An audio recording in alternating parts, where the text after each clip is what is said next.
What's good, scholars? It's your girl Gabby here, and I am back with a brand new video. Thank you guys so much for clicking on the link to watch. First things first, if you are not a part of the graduating class, man, if you don't go ahead and click that subscribe button, I don't know why y'all keep coming back and you don't subscribe. It's crazy. Be a part of the graduating class. Go ahead and click that subscribe button. Once you've done that, if you like this video, go ahead and give it a thumbs up and share it with somebody who needs to see it, right? We all know somebody in our lives that need the information that I shared in these videos. So please share it. You never know who it could end up in the hands of. This is how y'all know I ain't made a video in a while because I'm tripping over my words. But share the video. You never know who it could end up with. So now that that's out the way, let's get into the meat of why we're here. As you can probably tell from the title of the video, I did release a book. Boom. It is called The Guide, 11 Lessons for College Freshmen. It is pretty much just a compilation of all of the different lessons that I learned while I was an undergrad that really had an impact on me and really made me who I am and what made me so passionate about the work that I now do as a director of a college preparatory program and the work that I do outside of my regular job. So yeah, if you haven't already, go ahead and pick up the book. Share this with other people. Let them know that this book is out and here for your consumption, okay? But we're not going to talk so much about the content of the book. We're going to talk about how the book came to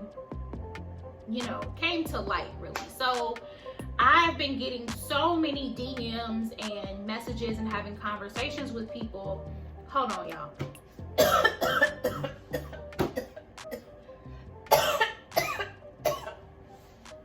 I don't have the corona.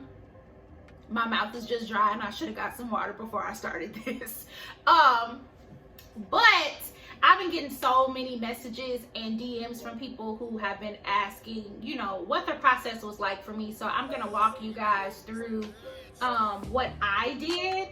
Listen, this is my first book, so there are definitely some things that I learned in this process that I probably won't do again, and I'll tell y'all about that as we go through it. But yeah, so let's hop right in before I begin to ramble. So number one, it took me about 1.5 years to actually write the book. I had been sitting on the idea of having a book since I started this YouTube channel, but I never really did anything with it until maybe about 2018 into 2019.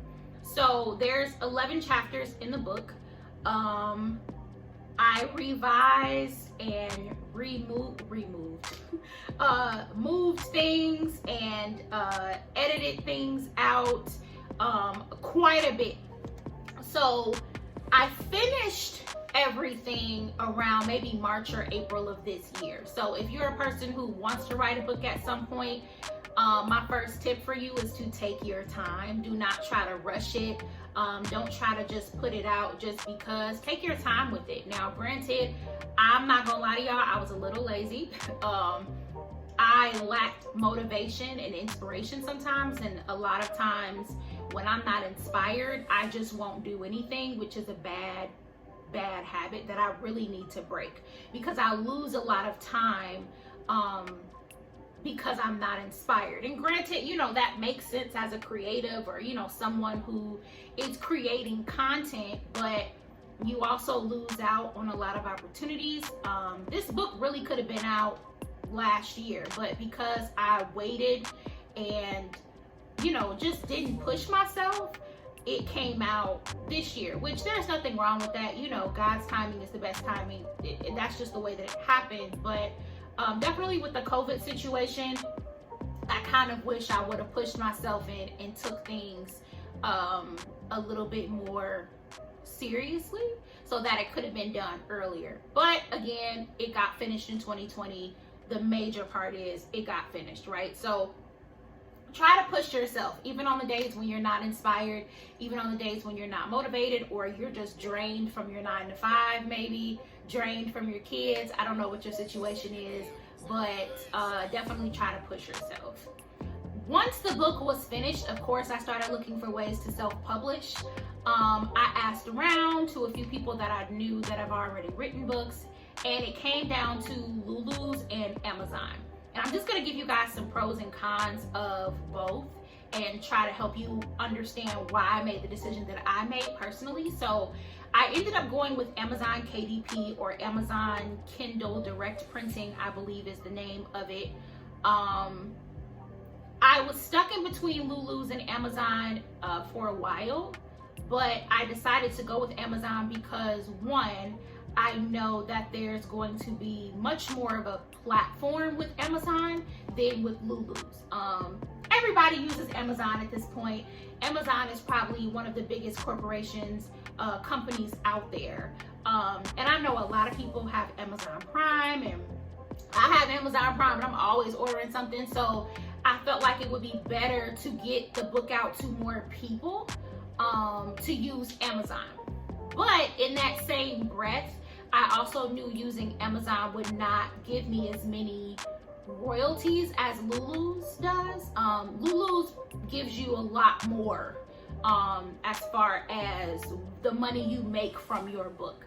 Whereas Amazon takes a pretty good percentage of it, but a majority of that money does go towards printing costs. But on the other hand, Amazon also gives you a lot of control over how things are set up, how much money a person would pay for the book, which Lulu does too, but I feel like Amazon gave me a little bit more control. So like I said, I did end up going with Amazon, and my major reason for that was Lulu's basically wants you to purchase a set of books in order for them to print it. Whereas Amazon is like, we're not gonna make you, purchase anything. It's basically print on demand. So what that means is when a person orders your book, they'll print it, and you don't necessarily pay yourself for the printing cost up front. Those printing costs come out obviously with the money that they take back for themselves, and then they give you your royalty. So it's definitely some pros and cons to using either one, but for me at the time, I felt like using Amazon would be the best for me. Will I use it again if I decide to do another book?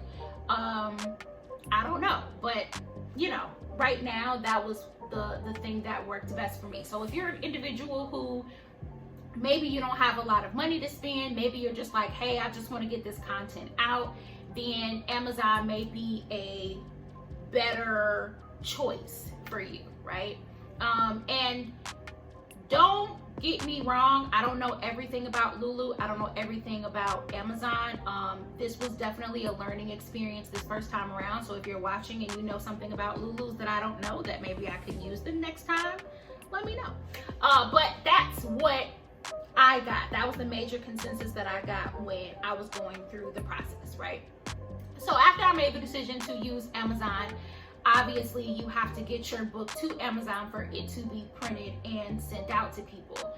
So that was probably no, it wasn't. It was not the hardest part, but it was definitely difficult. You literally have access to this portal, and the portal allows you to set the price for your book. It allows you to put in the account that you would like your royalties to go to. It also allows you to upload the transcript and the cover to Amazon so that they can actually print the book. And everything has to be right before Amazon can approve it. That system was so crazy and so frustrating. I think it took me about an extra month and a half for me to get everything together where it was completely approved by Amazon. I went back and forth with my graphic designer for weeks about, what sizing worked best for them. And I sat with one of my friends for hours resizing the entire book pretty much. So granted, the book is not 300 pages, but it wasn't 15 either. So it really took a lot of time. It was very, very frustrating for me. I remember at one point crying because I thought that the book was not going to come out when I wanted it to come out, because I really thought it just wasn't going to get approved. These situations just weren't going to get figured out. So by the grace of God, everything worked out and I was able to, you know, get everything done. But I will say to anyone who is using Amazon, please prepare yourself for that process. Give yourself enough time where if things are messed up, if things don't work out, then you still have enough time to fix it before your book actually comes out. Do not try to upload anything and you're telling people, oh, the book's gonna come out in like 2 days. Do not do that, because 9 times out of 10, Amazon is going to flag something about your book. So make sure that you have enough time when you talk about, you know, putting that book together. The most difficult thing about this book, and I'm not going to say it was an easy process, but the most difficult thing is I got scammed. I don't know what other way to put it, but I got scammed. I decided to go with someone originally to create the cover for my book. And I thought, you know, this is a Black-owned business. This is a Black woman. She's also an alumni from the school that I graduated from. So I felt like it was like this full circle moment for whatever reason. And the girl basically did me dirty. I was super duper excited. She had obviously done work for some really big radio stations in Chicago. So of course I sent her my security deposit. Number one red flag, people. Always look for a contract. Whenever you deal with people, whenever you do business with somebody, I don't care if it's a family member, you always look for a contract. And in that contract, you read everything to make sure that the terms and agreements that you're signing for actually match up with what it is that you want to do, right? I did not do that. I didn't receive a contract. Everything was over email. And to be honest with you, looking back on it, the whole entire process was rinky-dink from the jump. I got an invoice. The invoice didn't have an active phone number on it. So I started this process in the beginning of May, end of April, and didn't really get anything back from this person until maybe almost the end of June, right? So that's almost 2 months of waiting for something that should have been done within a couple of weeks, right? Very terrible customer service, terrible communication on her end. And it just got to a point where I had to threaten to take legal action. Of course, I didn't end up doing that because at the end of the day, I just felt like it wasn't even worth it. But I will say to you all, having a graphic designer that understands you and cares about what it is that you're doing and that actually will do work is important. I ended up getting an email back from her super late one night. And I wake up sometimes in the middle of my sleep. So I got up at like 2 or 3 o'clock in the morning, saw the email, saw the proofs that she sent me for the cover, and literally burst into tears because it was not what I wanted. It was not what I asked for. It didn't even look like me. And I was extremely upset. So that kind of put a damper on the book process, and that was obviously the most difficult thing that I had to deal with in this entire process, because I felt like, you know, this chick played me. Like, you legitimately played with my money. You played with what I had going on. You don't know when the book is you know, ready to come out. So let's say, you know, I was supposed to have this book out at the end of June. You've completely thrown off everything that I had going. So whoever you decide to work with, make sure that that individual understands you, they understand what you want, and that they are kosher people to work with. Because let me tell y'all, not everybody is good to work with. Black, white, blue, green, not everybody is good to work with. Not everybody is worthy of your money or your funds. So you have to be careful with how you move and how you spend your money. I literally had to go into my savings to get the money for the second graphic designer that I used, which he's absolutely amazing. This cover is exactly what I wanted. He incorporated the logo. I don't know if you guys can see. He incorporated everything that I asked for so beautifully. Very, very thankful for him. Comic Caleb, amazing guy. I definitely recommend him for anyone who's looking to do anything like this. But that took me out. That made me so upset. So please make sure that you guys are using people that actually care about what it is that you're doing, and that are people of integrity, and not people who are just out here trying to take your money because we're in the middle of a pandemic. I don't know what her reasoning was. Never got a reason. I was just kind of like, yeah, I'm good on you. I will never do business with you again. So yeah, but overall, the entire process of putting the book together was not terrible. It was not extremely hard. It's just a matter of, you know, the logistics of it can be difficult sometimes, but if you plan accordingly, you set your goals correctly, then you will be fine. I am really excited about the book. I'm really excited about the future projects that I have coming up. And again, if you have not gotten this book, please go and do so. I have had people calling me in tears about what they've read in this book. So if that's any indication of how much you need this, then let it be that motivation to go and get the book. It is $20 on Amazon. I promise you it is worth all 20 of those dollars. And yeah, so I just wanted to come to you all, tell you guys a little bit about my process of writing the book. If you guys have any questions, please feel free to leave them down below in the comment box. I would love to answer them. And yeah, this video was already super long, so I'm gonna go ahead and end it here.